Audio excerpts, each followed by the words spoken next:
Good morning. So the new chapter is Deformation in Solids.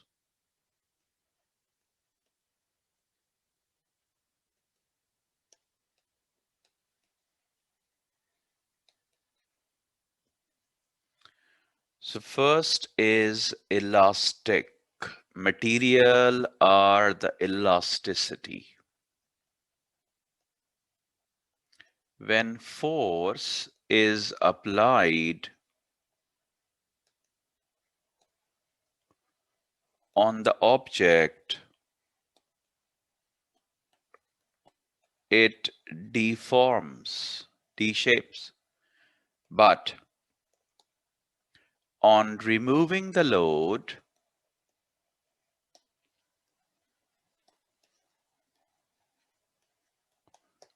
it goes back to its original shape. So this behavior, this property is called elasticity. And the material is called elastic.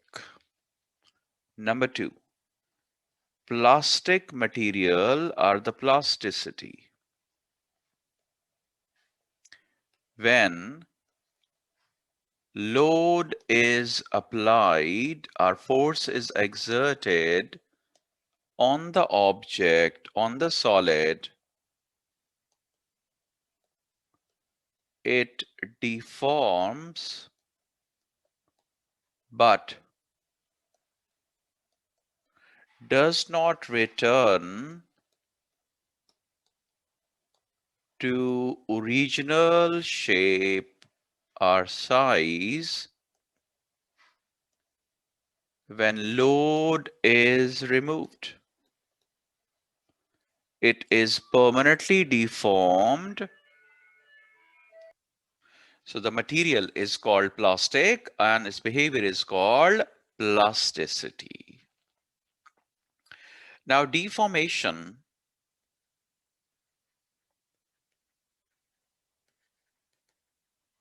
is actually in solids change in length, which can be written as delta L, which can be written as E, which can be written as X. So deformation, change in length, or extension, E, or X, again, the extension or the compression. Now this deformation, this extension or compression, it depends on the original length of the material. Longer the material, more the extension with the same load. For example, we have two wires. One is 1 meter and other is 2 meter. Same diameter, same material, suppose they are from the copper, 1 meter long, 2 meter long, and the same load is hung with them, 5 Newton here, 5 Newton here. If this extends by 1 mm, then this will extend by 2 mm because extension directly proportional to original length.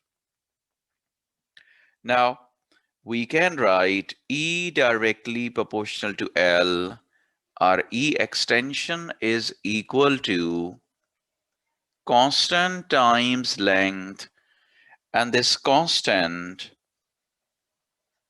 which is the ratio between extension and the original length in physics, is called strain. It's a physical quantity, but no unit. So it is called dimensionless physical quantity. So the ratio between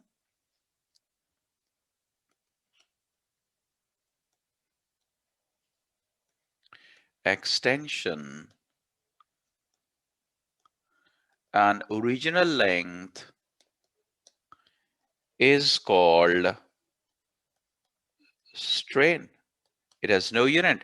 because when extension measure in meter, length measure in meter cancelled, so no unit. Now, this is the first one. Number two, extension is directly proportional to the load applied. So according to Hooke's law, extension is directly proportional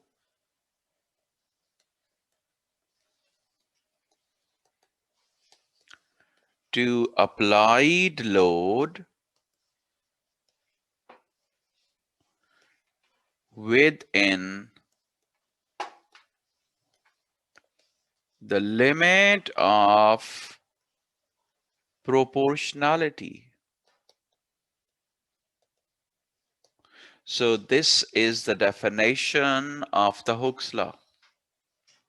Extension is directly proportional to applied load within the limit of proportionality. Limit of proportionality mean the end of the directly proportional relation.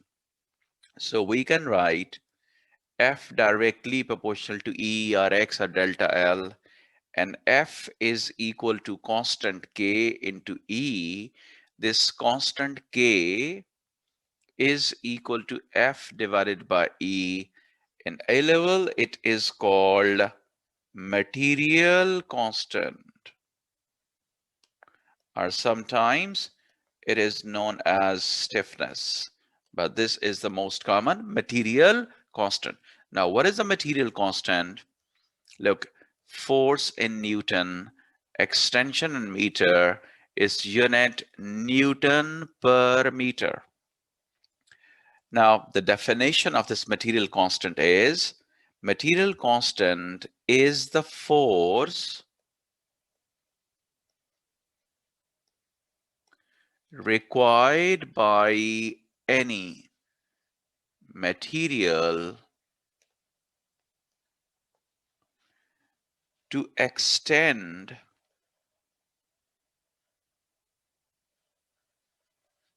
through unit length.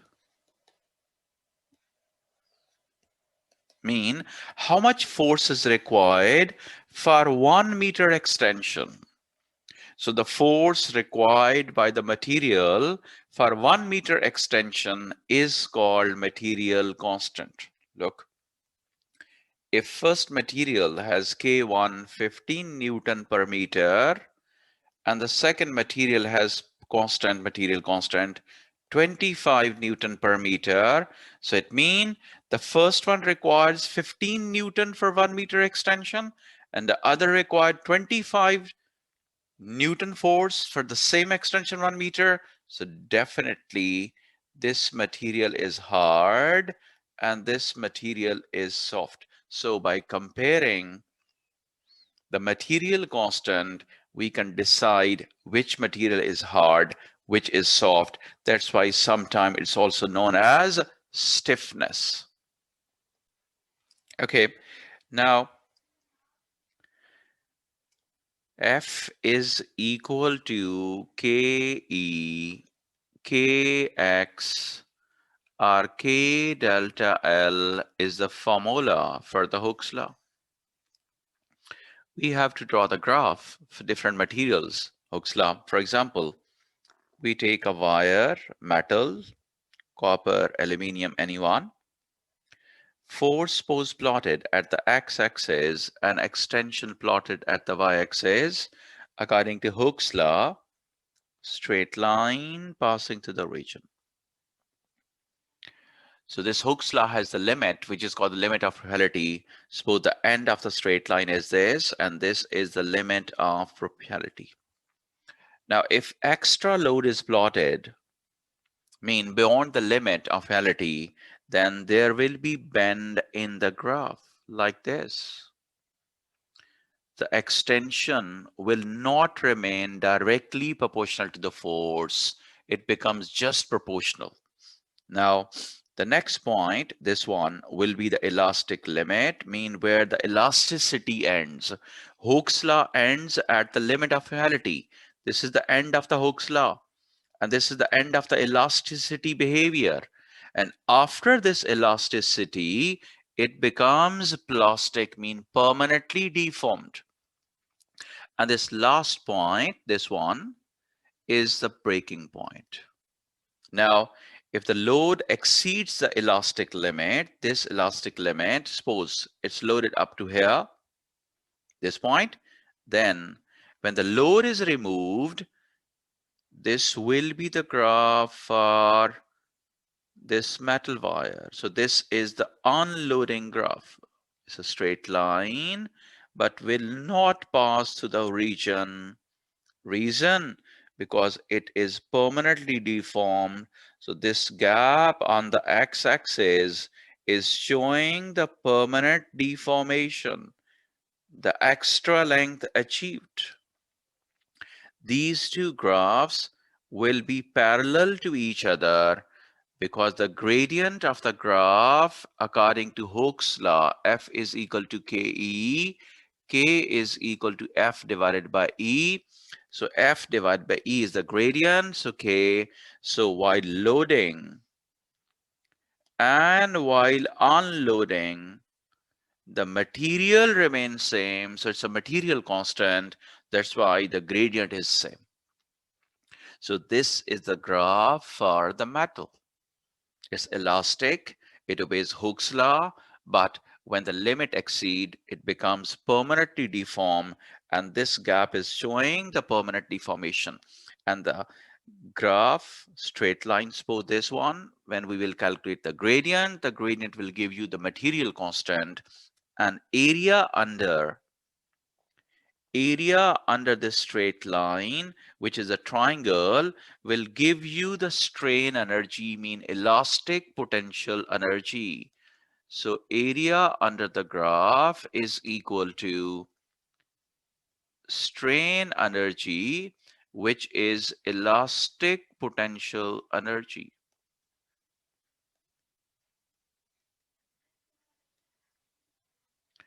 Now the area of the triangle is equal to 1 by 2 into base. The base is extension and the height is the force. So the strain energy formula is equal to 1 by 2 Fe. This is elastic potential energy formula. But wire is obeying the Hooke's law, and according to the Hooke's law, F is equal to Ke. So F can be written as Ke into E. So we can write another formula for the kinetic energy, 1 by 2 Ke square. So this is formula number 1. This is formula number 2 for the strain energy. Now, if the graph is plotted between extension and the force like this, force at the x-axis, extension at the y-axis, for the metal again is a straight line passing through the region, but now the bend will be upward towards the extension. The gradient of this line will not be k, it will be the reciprocal of the k, mean 1 over k.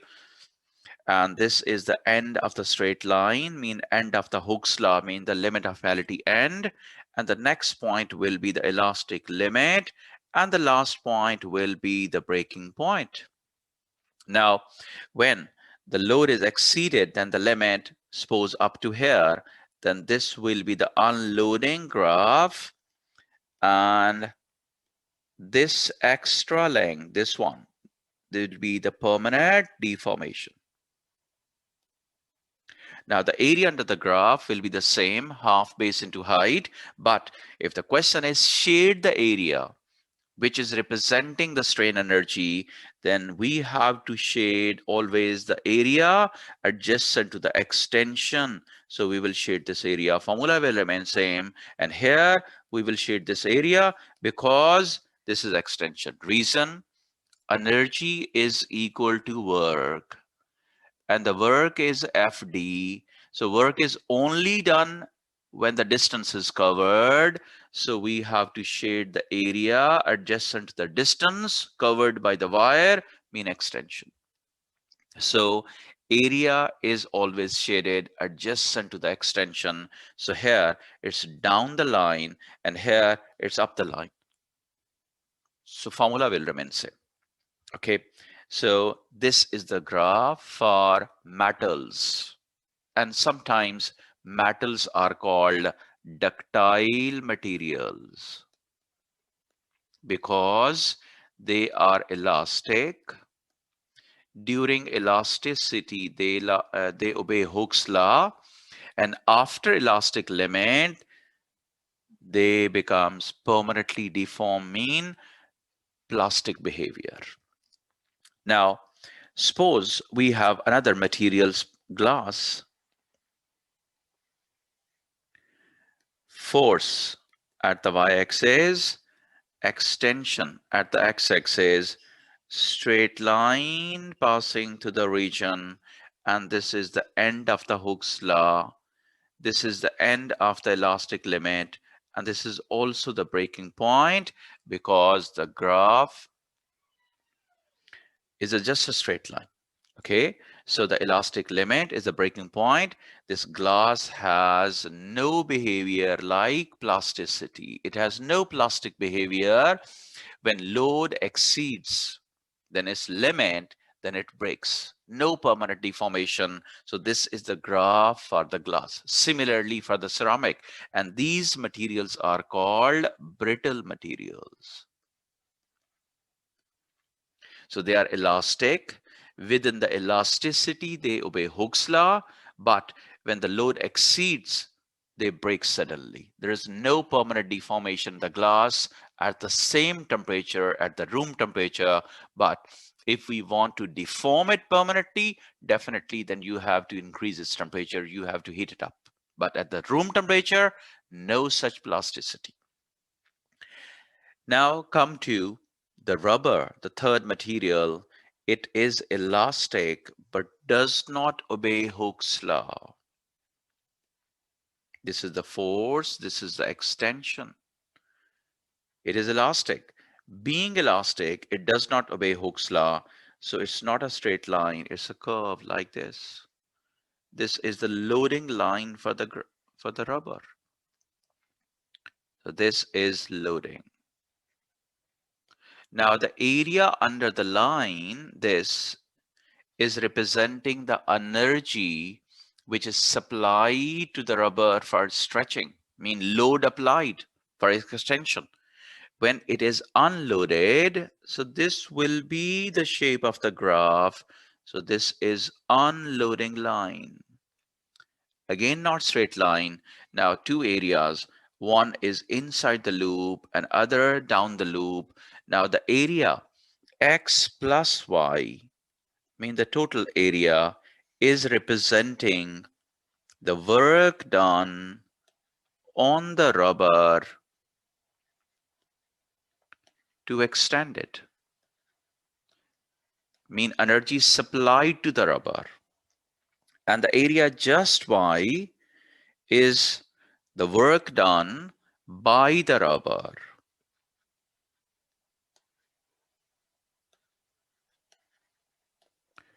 Mean energy released by the rubber when it is unloaded, and the area just x within the loop is actually the energy which is not released by the rubber, it is absorbed by the rubber. In which form? Heat form. It is absorbed in the heat form. Hence, during stretching, the temperature of the rubber increases. It does not obey Hooke's law, but it's elastic. So first graph for the metals, second graph for the glass, and the third for the rubber. Rubber does not obey Hooke's law. Okay, next, number 3, extension also proportional to change in temperature. When temperature increases, extension increases. Number 4, extension is inversely proportional to cross-sectional area of the material, mean the thicker wire will extend less.